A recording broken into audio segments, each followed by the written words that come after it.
गर्नुभएको हो। क्लियर भएन। त्यो को होस्ट भने हाम्रो सुरेश सरले को होस्ट बनाइदिनु पर्यो तपाईँलाई। देखिएन तपाईँको सेयरिङ कुनै पनि स्लाइडहरू देखिएन है। देखिएन मेरोमा देखिरहेको छ सर। यहाँबाट त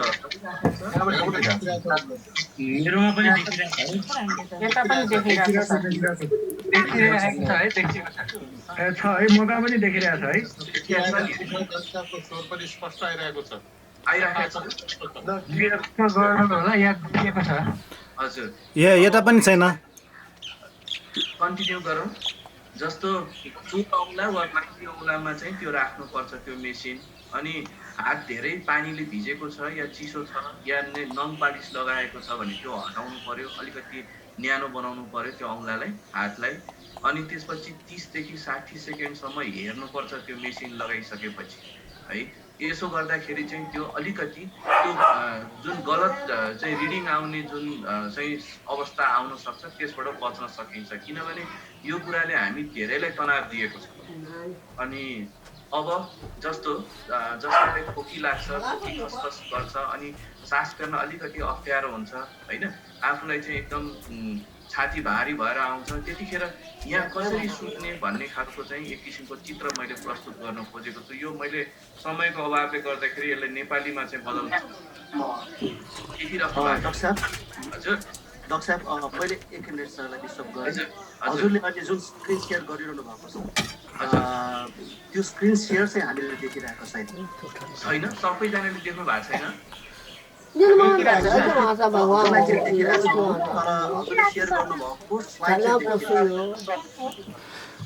खोज्नु पर्ने भएछ।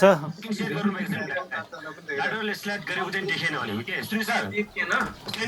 हजुरले चाहिँ के गर्नु पर्यो कि डाक्टर साहबलाई चाहिँ को होस्ट बनाइदिनु पर्यो नि, अनि मात्र सेयरिङ चाहिँ देखिन्छ नि। उहाँले तपाईँले को होस्टै बनाउनु भएको छैन। होइन त्यो यो त हामीले त देखिरहेको छ। हामीले देखिरहेको छौँ, मैले देखिरहेको छु। कसैले देखाएको छ, कसैले नदेखाएको छ। होइन ठिकै छ, ठिकै छ। म हजुरहरूलाई एउटा के आग्रह गर्न चाहन्छु भने मैले स्लाइडमा हजुरहरूलाई यो मेसेजमा पनि पठाइदिन सक्छु। अनि पछि हजुरहरूले जसकोमा आउनु आएको छैन त्यो तपाईँहरूले कसैले आफूले हेर्न सक्नुहुन्छ यो स्लाइडहरू। म चाहिँ यो लिङ्क गरेर पठाइदिन्छु होला अहिले।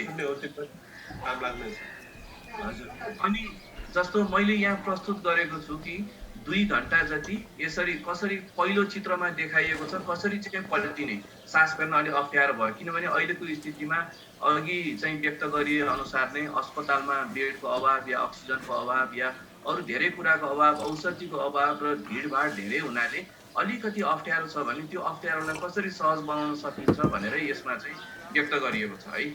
हजुरहरूले यो हेर्नु होला। अनि अर्को कुरा चाहिँ जस्तो घरमै बसेर अस्पताल यदि जान सकिँदैन उमेरको हिसाबले या अरू कुनै शारीरिक अस्वस्थता या अब अहिलेको चाहिँ सङ्क्रमण फैलिने कुराले गर्दाखेरि त्यस्तो समस्या छ भने एउटा कोभिड मेडिकल हटलाइन भनेर सुरु गरे साथीहरूले सुरु गर्नुभएको छ। र त्यसमा चाहिँ सरसफाइ कसरी गर्ने, आफूलाई आइसोलेसनमा कसरी राख्ने होइन, अनि त्यसपछि त्यो भाँडाकुँडाहरू कसरी प्रयोग गर्ने र बाथरुमहरू प्रयोग गरिसकेपछि एकजना सङ्क्रमितले प्रयोग गरिसकेपछि अर्कोले कसरी त्यो सरसफाइको ध्यान दिने, ती सबै कुराहरू चाहिँ उहाँहरूले जानकारी दिन सक्नुहुन्छ।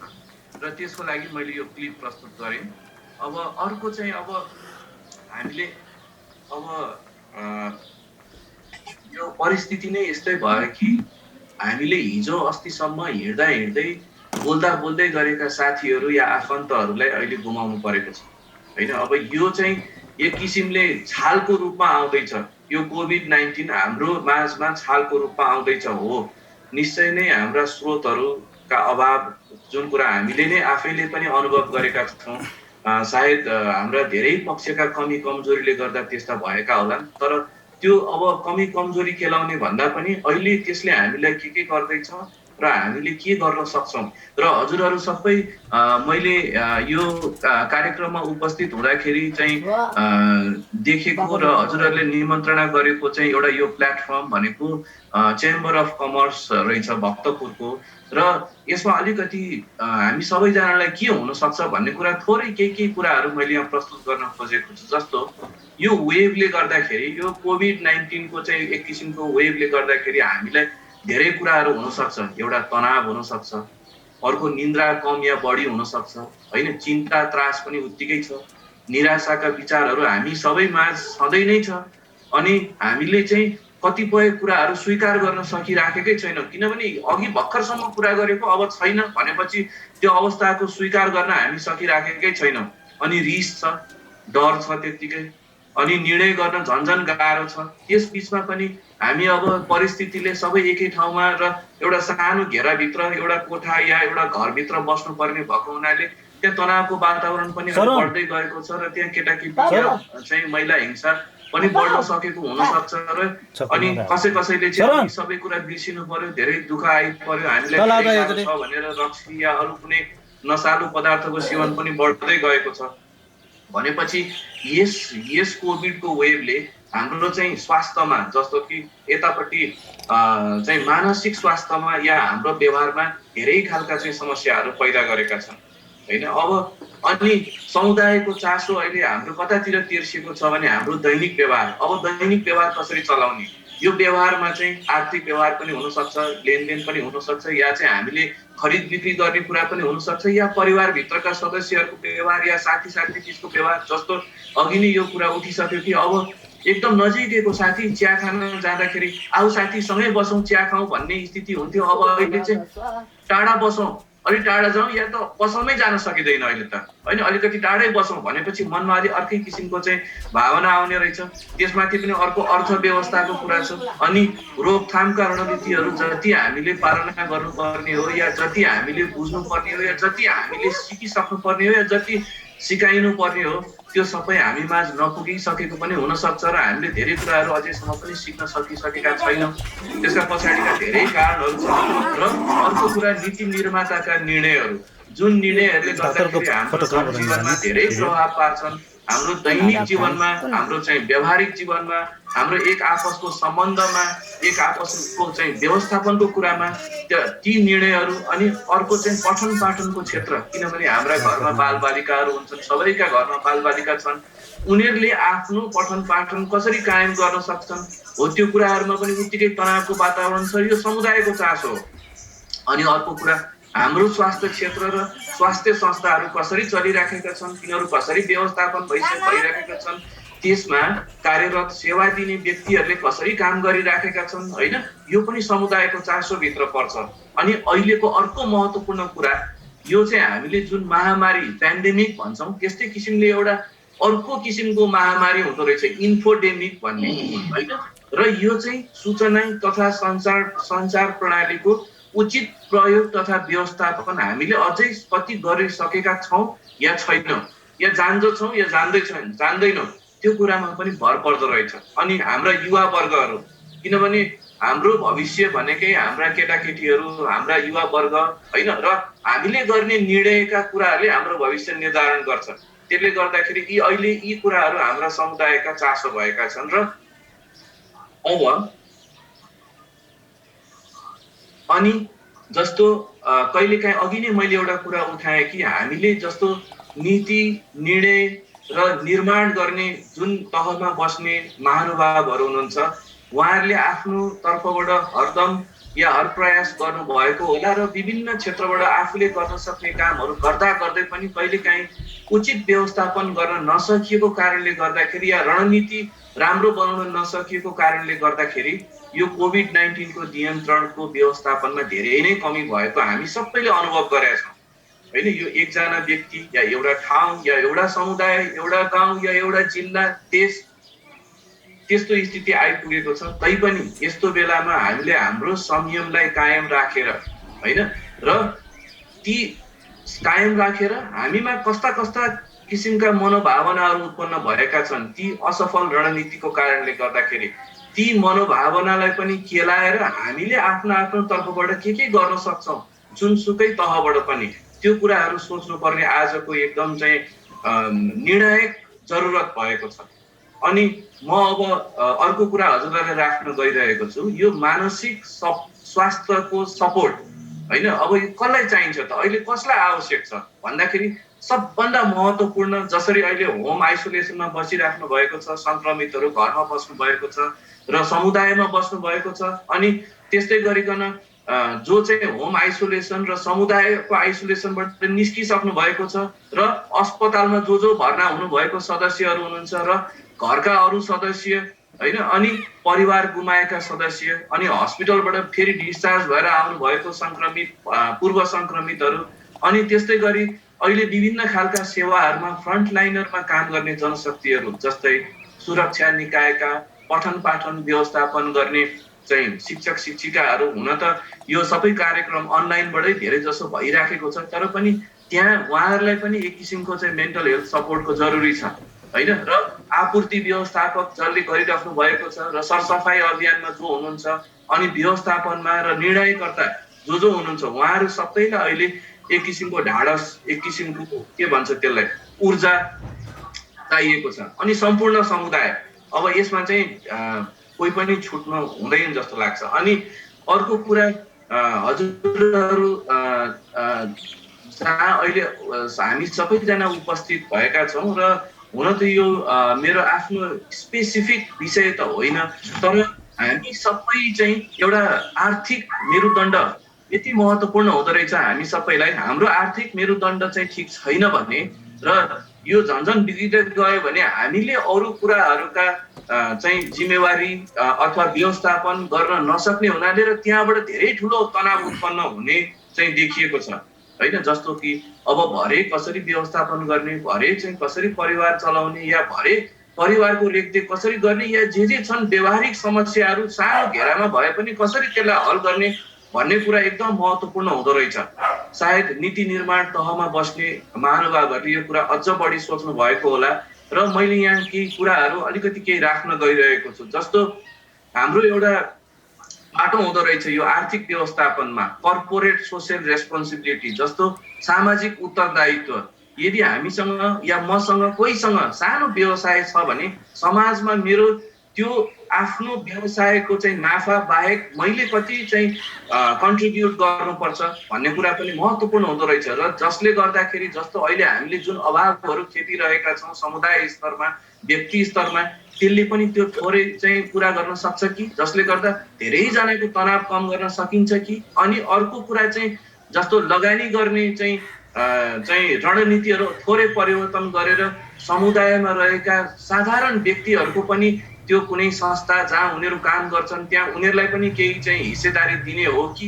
ताकि उनीहरूले पनि त्यसलाई अलिकति केही सोच्ने मेरो यो हो भन्ने वातावरण बन्छ कि र जसले गर्दा तनाव कम हुन सक्छ जसले चाहिँ जसको व्यवसाय छ सानो होस् या ठुलो यदि उहाँहरूको चाहिँ एउटा एक किसिमको तनाव अलिकति कम भयो भने र अरूले त्यो तनाव थोरै अर्कोले अर्को काँधमा लिइदियो भने मेरो विचारमा तनावको तह अलिक घट्छ कि होइन त्यसरी पनि केही गर्न सकिन्छ कि अनि अर्को कुरा चाहिँ जस्तो हामीले आफ्ना व्यवसायहरूमा या आफ्ना घरमा जसरी हामी सबैजना एक किसिमको कामदारकै रूपमा रहेका छौँ त्यसको तह या प्रकृति फरक होला र कसरी ती जीवनका साना साना कठिनाइहरू चाहिँ सुन्ने अरूको कुरा सुन्ने अनि त्यसपछि त्यसलाई कसरी समाधान गर्न सकिन्छ कि भनेर पहल गर्ने हो त्यो गर्न सकिन्छ कि एउटा अनि अर्को चाहिँ हजुरहरूको तर्फबाट हुन सक्ने चाहिँ जस्तो ब्याङ्किङ सेक्टरमा चाहिँ कसरी अहिले भइरहेको करलाई थोरै घटाउन सकिन्छ कि अथवा र मेटेरियलहरू कसरी चाहिँ विदेशबाट या कतैबाट ल्याएर केही सामानहरू चाहिने औषधिहरू अथवा हामीलाई केही मास्कहरू चाहिन्छन् कि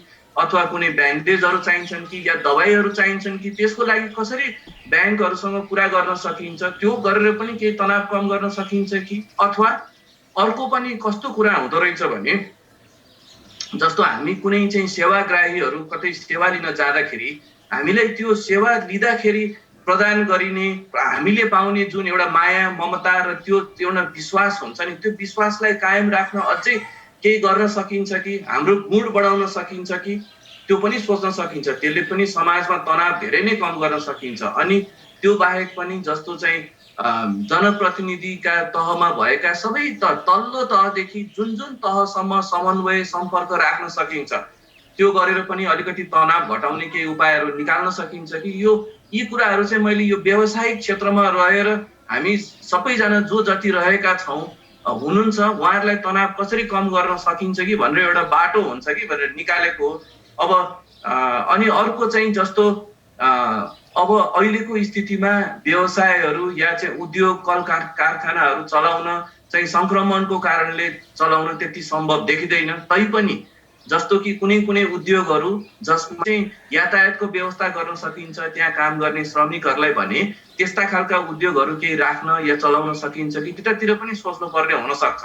अनि अर्को कुरो चाहिँ हामीले एउटा भुल्न नहुने पाटो के छ भने स्वास्थ्य र शिक्षा हाम्रो जीवनमा एकदमै महत्त्वपूर्ण पाटा हुन् र अहिलेको यो परिस्थितिले हामीलाई यो कुरा धेरै नै सिकाएको छ। वास्तवमा यो हामी जस्तो कम विकसित या विकसित हुँदै गरेको मुलुकलाई मात्रै होइन कि पूर्ण विकसित मुलुकहरूलाई पनि यो स्वास्थ्य क्षेत्र धेरै नै चुनौतीपूर्ण छ र हामीले यसमा के आफ्नो रोलहरू प्ले गर्न सक्छौँ कि जस्तो त्यसमा कसरी चाहिँ स्वास्थ्य र शिक्षाको क्षेत्रमा कोल्याबोरेट गर्न सक्छौँ अथवा स्वास्थ्यको क्षेत्रमा हस्पिटलहरूमा हाम्रा सरकारी अस्पतालहरूमा कस्तो कस्तो चाहिँ व्यवस्था रहेछ, कस्तो कस्तो व्यवस्थापन रहेछ, कस्ता कस्ता सामग्रीहरू छन्, कस्ता कस्ता सेवा सुविधा छन्, कस्ता कस्ता चाहिँ चिकित्सकहरू छन्, कस्ता कस्ता स्वास्थ्य कर्मीहरू छन्, हामीले के सुविधा पाउन सक्छौँ भनेर त्यो समस्या पर्दा मात्रै होइन कि अरू बेला पनि समुदाय स्तरमै चाहिँ एक किसिमको अन्तर्क्रिया चलाउने, अझ समुदायले त्यसमा कसरी कन्ट्रिब्युट गर्न सक्छ, अझ त्यसलाई टेवा पुग्ने के गर्न सकिन्छ, त्यो पनि हामीले सोच्नुपर्ने बेला आइसकेको रहेछ।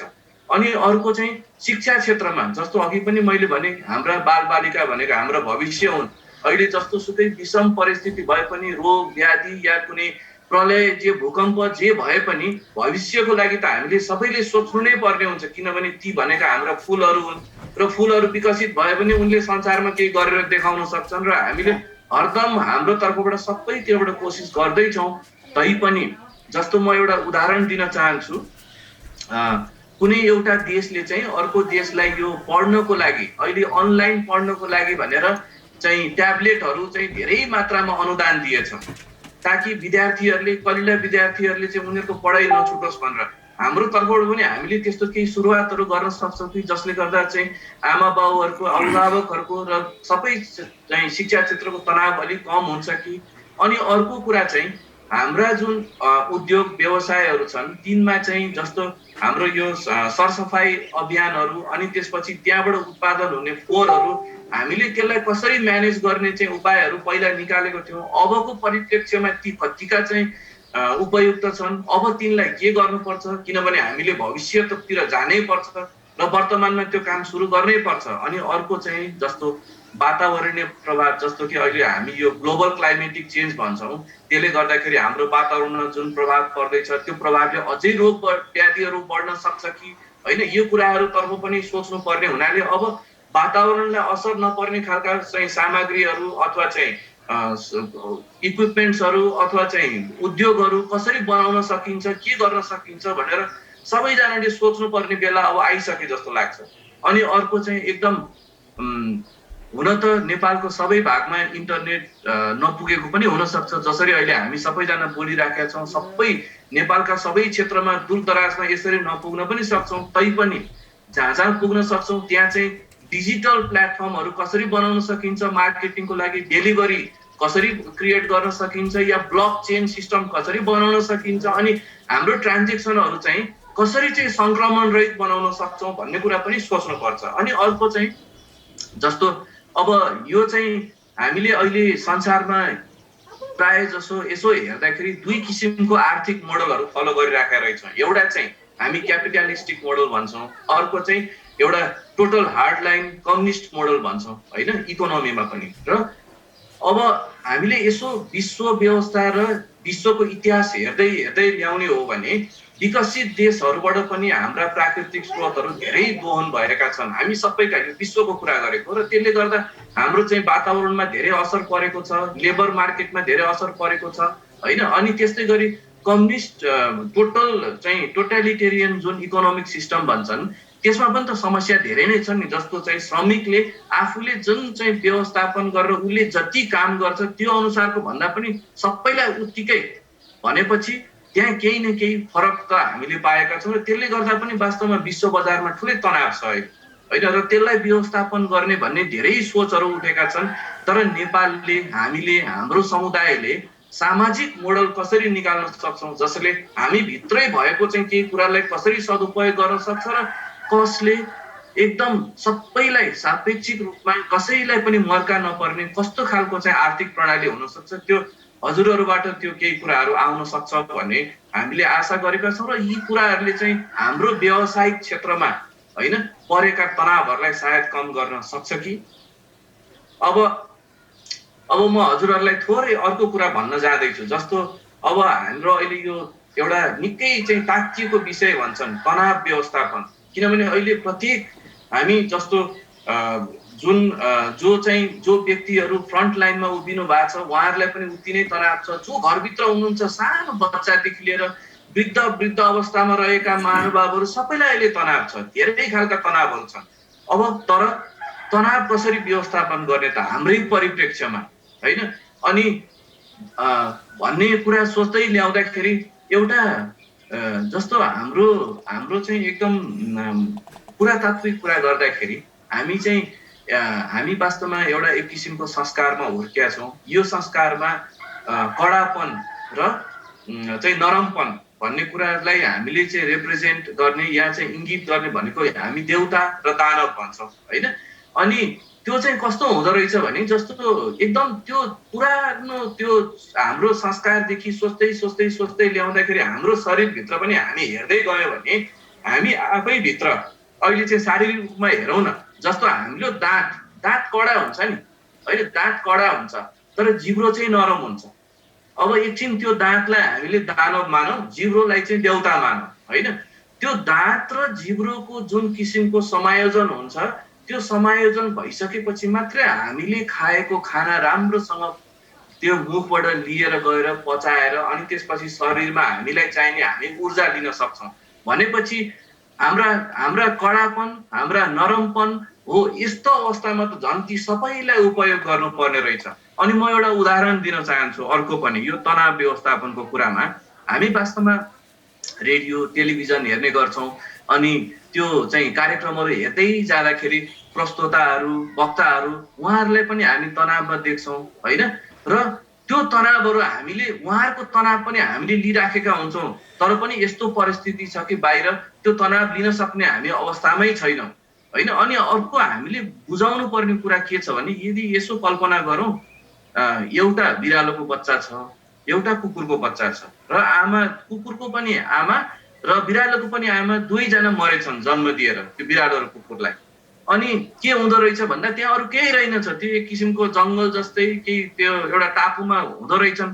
अब हेर्नु त उनीहरूलाई उपाय केही छ हामीले बुझेको त कुकुर र बिरालो कहिले मिल्दैनन् भन्ने छ नि तर परिस्थितिले उनीहरूलाई एकै ठाउँमा यस्तो गरिराखेछ कि उनीहरू अब जीवनभरका साथी हुनु नै पर्ने भयो क्या होइन भनेपछि ती हाम्रा कुनै रिस राग द्वेष हामीभित्र छन् भने ती सबै भुलेर अहिले एकले अर्कालाई कसरी माथि उठाउने एकले अर्कालाई कसरी बचाउने एकले अर्काको गुण कसरी खोज्ने र ती गुण उपयोग गरेर हाम्रा तनाव कम गर्ने बाटोतिर हामी लाग्नुपर्छ अनि अर्को म भन्न गइरहेको छु जस्तो हामी व्यावसायिक क्षेत्रमा विभिन्न खालका चाहिँ औजारहरू प्रयोग गर्छौँ जस्तो चाहिँ अब क्यालकुलेटरै प्रयोग गरौँला होइन अब खेतमा हामी यदि काम गर्छौँ भने चाहिँ कुटो कोदालो हुन्छ होइन अरू हतियारहरू होलान् खुकुरी होलान् या के होलान् होइन अब ती चाहिँ हामीले आफ्ना सबै कुराहरू प्रयोग गरिसकेर अब खेतमा हामीले कुटो कोदालो प्रयोग गरिसकेर घर जब फर्किन्छौँ ती त हामी धोइ पखाली गरेर कुनामा राख्छौँ हामी त ती ओछ्यानमा लिएर जाँदैनौँ ती चाहिँ हाम्रा बैठकमा त लिएर जाँदैनौँ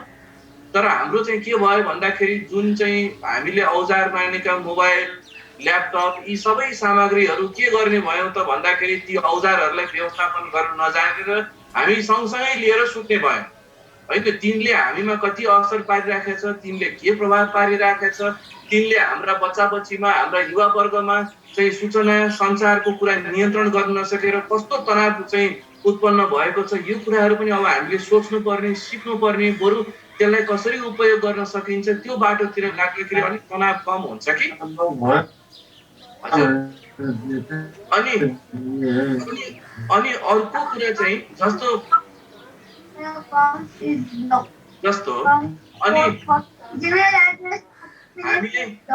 हामी जस्तो अब भनौँ न यो समय परिस्थिति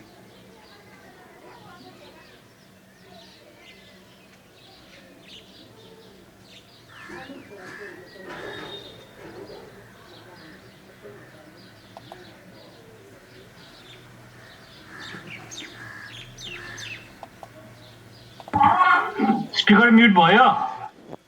को परिस्थिति आउनुभन्दा अगाडि र अहिले पनि हाम्रो मनमा धेरै खालका मनोभावनाहरू जहिले पनि उत्पन्न हुन्छन्, ती हाम्रा नियन्त्रणमा छैनन्। जस्तो कुनै महासागरमा जुन छाल उत्पन्न हुन्छ नि, त्यो महासागरको के नियन्त्रण छ र त्यसमा? त्यस्तै मनमा धेरै विचारहरू आउँछन्। कसैप्रति हामीलाई ईर्ष्या हुनसक्छ, कसैप्रति घृणा हुनसक्छ, कसैप्रति द्वेष हुनसक्छ, या कसैप्रति माया हुनसक्छ, कसैप्रति दया हुनसक्छ, सबै कुरा हुनसक्छ। र अब जुन परिस्थितिले जुन हामीलाई सीमित घेराभित्र ल्याएर जुन राखेको छ नि, कोठाभित्र या एउटा घरभित्र, पहिला पहिला हामी बाहिर निस्किन्थ्यौँ, आफ्ना कुराहरू अर्कै कुराले व्यक्त गर्न सक्थ्यौँ। तर अब के छ भन्दाखेरि ती मनोभावनाहरू चाहिँ एक आपसमा टकराउने स्थिति ज्यादै बढ्दै गएको छ। र त्यसले गर्दाखेरि हाम्रा घरमा, हाम्रा कोठामा, हामी व्यक्तिहरू बिचमा, हामी पारिवारिक सम्बन्धका बिचमा एक किसिमको अर्कै मनोभावनात्मक वातावरण तयार हुन्छ। त्यसमा द्वेषको पनि हुनसक्छ, रिसको पनि हुनसक्छ, घृणाको पनि हुनसक्छ, या अन्य किसिमको। र जस्तो किसिमको मनोभावनात्मक वातावरण पैदा हुन्छ घरमा, हाम्रा तनावहरू या हाम्रा खुसीहरू त्यस्तै प्रकारले चाहिँ व्यक्त हुन्छन् होइन। हामीले अब भनेपछि अब हामीले एकछिन सोचौँ न, जस्तो कुनै गाग्रीमा चाहिँ पानी भरिएको छ, हामीले खन्याउँदा पानी नै निस्किने त हो नि। कुनै गाग्रीमा मह छ भने हामीले खन्याउँदा मह नै निस्किन्छ होइन। कुनै गाग्रीमा खरानी छ भने त्यो खन्याउँदा खरानी नै निस्किन्छ। भनेपछि यदि हामीले हाम्रा ती मनोभावनाहरूलाई एक किसिमको चाहिँ तत्त्व मान्ने हो र त्यो हाम्रो मनलाई चाहिँ गाग्री मान्ने हो भने हामी भित्र धेरै रिस भरिएको छ भने पोखिने त त्यही हो र वातावरण त्यही नै पैदा हुन्छ होइन। भनेपछि ती मनोभावनाहरूलाई कसरी चाहिँ सकारात्मक ऊर्जा दिने हो त? यतिखेर मैले अघि भने जस्तै हामीले गुण खोज्ने कि अब गुण खोज्ने? हामी भित्रको चाहिँ पोसिबिलिटी के छ, हामी भित्र अब गर्न सक्ने कुरा के छ त्यो खोज्ने कि, या होइन सिद्धियो हाम्रो अब यो यस्तो त्यो यस्तो भन्ने कुरातिर लाग्ने कि? तर हामीसँग जे छ त्यसलाई मिलाएर लिएर जाने त, हाम्रा सबै गुणहरूलाई खोज्ने। त्यसो गरेर पनि तनाव कम गर्न सकिन्छ कि होइन। अनि अर्को कुरा समयको व्यवस्थापन। हेर्नु, समय भन्ने कुरा कति महत्त्वपूर्ण हुँदो रहेछ। जस्तो भारतमा कोरोनाको ग्राफ उकालो लाग्दै गर्दाखेरि हामीले धेरै कुरा सोच्न सकेको भए हामीले अरू धेरै काम गरिसक्ने होला, तर सकेनौँ। तैपनि त्यसमा अब व्यर्थ चिन्ता नगरौँ। अझै पनि समय धेरै बिग्रि नसकेको पनि हुनसक्छ र हामीले समुदाय स्तरबाट, व्यक्ति स्तरबाट, युवा स्तरबाट, हरेक स्तरबाट जे गर्न सक्छौँ, घरमै बसेर पनि हामी धेरै काम गर्न सक्छौँ होइन। हो ती उपायहरू एकले अर्कालाई सेयर गर्ने, हामी कसरी अगाडि बढ्न सक्छौँ भन्ने कुरा खोज्दाखेरि सबैले एक अर्काको तनावलाई चाहिँ एक अर्काको काँधमा राख्दाखेरि एकजना मान्छे या 20 जना मान्छेबाट तनाव त कम हुन्छ होइन। त्यसरी पनि सोच्न सकिएला। अब अनि अहिले हेर्नु, अहिले सबैजनालाई चाहिँ महसुस भइरहेको कुरा निन्द्रा होइन। कसैलाई निन्द्रा धेरै लाग्न थालेको छ, कसैलाई निन्द्रै लाग्दैन। रातभरि 4 बजेसम्म 5 बजेसम्म हामी उठिरहेका हुन्छौँ, मोबाइल चलाइरहेका हुन्छौँ। एकछिनमा के भयो भने मोबाइल टक्क चलायो, फेरि सुत्यो, फेरि उठ्यो, डर छ नि मनमा होइन। तर हामीले एउटा अर्को पनि कुरा के बुझ्न सक्नुपर्छ भने हामी जब भोलि पछि या 1 महिना पछि या 6 महिना पछिको कुराहरू धेरै सोच्न थाल्छौँ, मनमा साँच्चीकै डर चिन्ता आउँछ नै। हामीले आफूलाई आजमा कति अड्याउन सकेका छौँ अहिलेसम्म, अहिले भरे बेलुकासम्म हामी के गरिसक्छौँ त? टाइम फ्रेम बनाएर, जस्तो 10 घन्टाभित्र हामीले समुदाय स्तरमा के गरिसक्ने छौँ त सबैजना मिलेर आफ्नो तर्फबाट? त्यो सोच्न लागेर त्यसमा जसले चाहिँ एक्सनमा उत्रिन सकिन्छ हो, त्यो उत्रियो भने हाम्रा केही तनावहरू कम हुन्छन् कि वास्तवमा निन्द्राको समस्या पनि त्यसरी हल हुन्छ कि? अर्को कुरा, हामीले यतिखेर चाहिँ अघि मैले भने जस्तै नसालु पदार्थ जस्तै रक्सीको मात्रा बढ्या हुनसक्छ या अरू कुनै पनि नसालु पदार्थ होइन, जो एक किसिमको रोग पनि हो होइन। अथवा हामी चाहिँ चिया पनि बार पिइराखेका हुन सक्छौँ, कफी पनि बार खाइराखेका हुन सक्छौँ, किनभने हाम्रो मनमा चिन्ता छ के हुने हो, कसो हुने हो, मेरो परिवारको सदस्यलाई के हुने हो। अझ हाम्रो अर्को पनि के समस्या छ भन्दा हाम्रो देशमा रोजगारी नपाएर विदेशमा बस्ने धेरै हाम्रा नेपाली दाजुभाइ दिदीबहिनी छोराछोरीहरू धेरै बाहिर छन्। उनीहरूलाई के भइरहेको छ त्यो चिन्ता अझ बढी छ होइन। उनीहरूले हामीलाई देख्न पाउँछन् कि पाउँदैनन्, हामीले उनीहरूलाई देख्न पाउँछ कि पाउँदैनौँ भन्ने डर त सबैको मनमा छ अहिले, कोही पनि त्यसबाट अछुतो छैन। भनेपछि सबै कुरा हुँदै पनि निन्द्रा व्यवस्थापन पनि अति महत्त्वपूर्ण छ। हजुरहरूले विचार गर्नु त, हामी पनि एक किसिमले त प्राणीमै पर्छौँ होइन, जनावरकै वर्गमा पर्छौँ भनेर सोचौँ। अनि यसो विचार गरौँ, हाम्रा वरिपरि रहने चाहिँ कुकुरहरू राति चाहिँ भुक्न थाले धेरै भने हामीले कहिलेकाहीँ तिनीहरू 1 महिनासम्म लगातार रातभरि भुक्यो भने त त्यो गाउँ नै छोडेर जानुपर्ने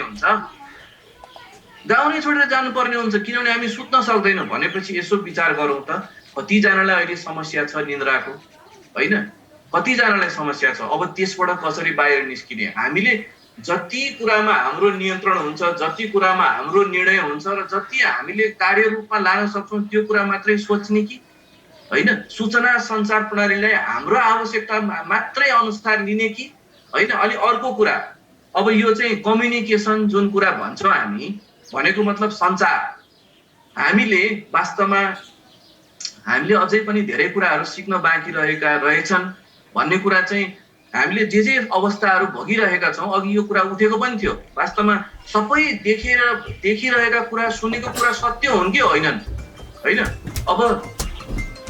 अब त्यसमा कसैको यो सूचना प्रणालीमा कसैको निहित स्वार्थ छ भने हेर्नु, त्यो अब त्यसको हिसाब भगवानले गर्लान्। तर हामीले एउटा बुझ्नुपर्ने कुरा के छ भने, हामी यति एउटा कुरामा अभ्यस्त के भयो भने हामीले चाहिँ यो क्राइसिसको कम्युनिकेसन चाहिँ धेरै गर्न जान्यौँ, तर म्यानेजमेन्टको कम्युनिकेसन चाहिँ कसरी गर्ने त, जस्तो चेतना कसरी फैलाउने? हामीले अहिलेसम्म एउटा टेलिभिजन च्यानलमा कोभिड-19ले यत्रो समस्या दिएको छ, सबै जनता अहिले आक्रान्त छन् होइन, उनीहरूलाई सबैलाई हामीलाई कसरी घरमा म्यानेजमेन्ट गर्ने, चाहिँ सरसफाइ कसरी गर्ने? एउटा घरमा 4 जना मध्ये 2टा सङ्क्रमित छन् भने त्यो अरू 2टा ती 4 जना कसरी बस्ने, उनीहरूले सरसफाइ कसरी गर्ने, के गर्ने भन्ने कुराको अहिले ठुलो जनचेतनाको अभाव छ।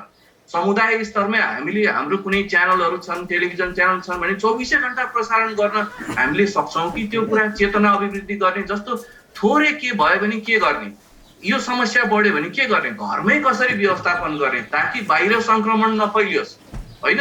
बाहिर सङ्क्रमण कम फैलियो भने र घरभित्रै धेरै कुराको व्यवस्थापन गर्न सकियो भने अस्पतालका स्रोतहरू पनि व्यवस्थापन गर्न सकिन्छ कि, हाम्रा भएका अक्सिजनको पनि व्यवस्थापन गर्न सकिन्छ कि, या कुनै औषधिहरू हामीले त्यसै खाइराखेका छौँ कि डरले मात्रै औषधि मात्रै जम्मा गरेर राखिरहेका छौँ कि, त्यो पनि हुनसक्छ। कहिलेकाहीँ धेरै औषधिको सेवनले पनि हाम्रो शारीरिक समस्याहरू बढ्न सक्छ। त्यसैले हामीले अब व्यवस्थापनको कम्युनिकेसन चाहिँ कसरी एकअर्कामा गर्ने, यो कुराहरू पनि अब सोच्न जरुरी भएको छ। यी कुराहरूले नै हामीले तनाव कति लिन्छौँ, तनाव कसरी व्यवस्थापन गर्छौँ र कसरी अगाडि बढ्छौँ भन्ने कुरा चाहिँ निर्धारण गर्छन् जस्तो लाग्छ। अनि अर्को कुरा, जस्तो हामी चाहिँ घरमा बसेका हुन्छौँ अथवा चाहिँ कुनै अफिसमा कार्यरत हुन्छौँ, यति बेला सबैलाई नै तनाव छ होइन। एकले अर्काको कुरा सुन्न खोज्दाखेरि या सुन्दाखेरि कहिलेकाहीँ के हुन्छ भने पछाडिका चाहिँ तनावका कुराहरूले गर्दाखेरि त्यो कुरा अर्कोले भनिरहेको कुरा हामीले सुन्न नसकिराखेका हुन सक्ने स्थिति धेरै छ अहिले होइन। किनभने जस्तो फ्रन्ट लाइनमा काम गर्ने स्वास्थ्य कर्मीहरू विभिन्न कठिनाइका बावजुद पनि उहाँहरू काम गरिराख्नै भएको छ। सुरक्षा कर्मीहरू पनि त्यो घाममा बसेर या पानीमा बसेर बाटोमा सङ्क्रमण भए पनि, फैलिने डर भए पनि उहाँहरू बसिराख्नै भएको छ। जसले सरसफाइको व्यवस्थापन गर्नुहुन्छ उहाँहरूले पनि गरिराख्नै भएको छ होइन। आपूर्ति व्यवस्थापन अथवा अर्थ व्यवस्थापन निर्णय गर्ने व्यक्तिहरू गरिराख्नै भएको छ। त्यस्तो गर्दा गर्दै के हुन्छ भने हामी त मान्छे न हो, हामी मान्छे हौँ। हाम्रा भित्र अघि मैले भने जस्तै मनोभावनाहरू छन्, ईर्ष्या छन्, द्वेष छन्, आफूले गर्न नसकेका आत्मग्लानीहरू छन्, त्यसैबाट रिस पैदा हुन्छ होइन। अनि त्यसो भएपछि के हुन्छ भने हाम्रो अगाडिको कुराहरू हामीले जे सुन्नुपर्ने हो त्यो नसुनिरहेको पनि हुनसक्छ।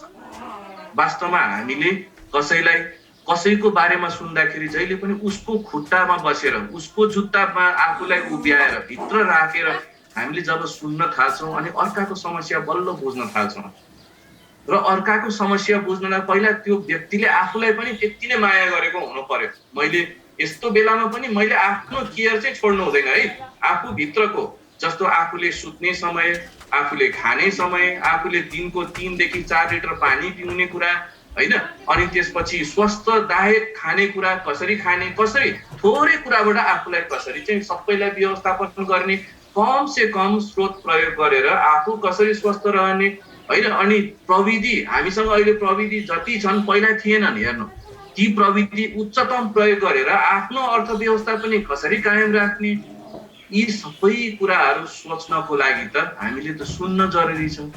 त्यो सुन्नको लागि हामीले एकले अर्काको जुत्तामा आफ्नो खुट्टा उभ्याउनु पर्यो। जस्तो म चिकित्सक हो भने मैले बिरामीको खुट्टामा बसेर उसको जुत्ताभित्र उहाँको जुत्ताभित्र छिर्नु पर्यो म कि उहाँलाई कति दुख्छ, उहाँ हेर्दाखेरि कति दुख्छ भन्ने कुरा मैले बुझ्नु पर्यो। अथवा मैले सुरक्षाकर्मीको कुरा बुझ्नलाई उहाँको चाहिँ त्यो उभ्याइलाई मैले बुझ्नु पर्यो होइन। अथवा घरमा बुवा आमा हुनुहुन्छ भने बुवा आमाको पीडा के छ भने छोराछोरीले बुवा आमाको ठाउँबाट सोच्नु पर्यो। बुवा आमाले चाहिँ अहिले युवा वर्गलाई के भइरहेछ भन्ने कुरा युवा वर्गको चाहिँ दृष्टिकोणबाट हेर्नु पर्यो। एकले अर्काको खुट्टामा उभ्याउनु पर्ने जरुरत भइसक्यो। अनि नै हामीले एकले अर्कालाई बुझ्न सक्छौँ। जब हामी अरूलाई बुझ्न सक्ने ठाउँमा आइपुग्छौँ अनि न हामीले अरूको तनाव लिन सक्छौँ या सेयर गर्न सक्छौँ या त्यसलाई हल गर्न सक्छौँ। त्यसैले यो एकदम महत्त्वपूर्ण कुरा छ र हामीले कसरी सुन्छौँ अरूको कुरा होइन, यो कुरा जरुरी भयो तनाव व्यवस्थापनमा। अब आशा छ हेर्नु हामीले सानो परालको त्यान्द्रो रहन्जेलसम्म पनि पुरै डुब्ने अवस्था आइपुगे पनि त्यो त्यान्द्रोलाई समातेर भए पनि बाहिर निस्किनु पर्छ। हिम्मत हार्नु हुँदैन। संक्रमण जे जस्तो अवस्थामा भए पनि त्यसलाई कसरी अझ संक्रमण फैलिनबाट बच्न र आफ्नो स्थितिलाई यो धरतीमा कायम राख्न के गर्नुपर्छ त हामीले समुदाय स्तरबाट, व्यक्ति स्तरबाट, जे हामीसँग स्रोत छन् ती स्तरबाट र हामी सबैजना यो स्थितिमा लागौँ र सुरुवातको लागि धेरै धेरै शुभकामना मेरो तर्फबाट। धन्यवाद।